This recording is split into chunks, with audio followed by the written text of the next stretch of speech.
আমার সেই গল্পটা এখনো শেষ হয়নি।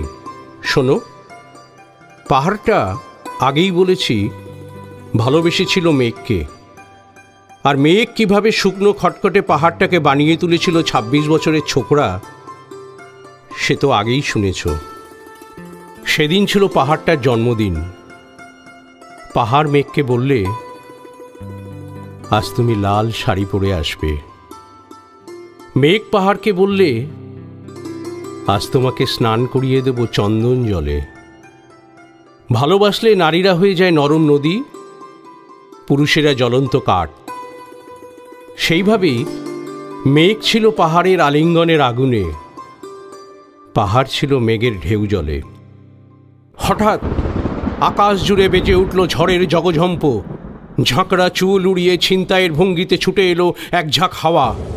মেঘের আঁচলে টান মেরে বললে, ওর ছুরি তোর বিয়ে। এখনো শেষ হয়নি গল্পটা। বজ্রের সঙ্গে মেঘের বিয়েটা হয়ে গেল ঠিকই, কিন্তু পাহাড়কে সে কোনোদিন ভুলতে পারল না। বিশ্বাস না হয় তো চিরে দেখতে পারো, পাহাড়টার হাড় পাঁজর ভিতরে থই থই করছে শত ঝর্ণার জল।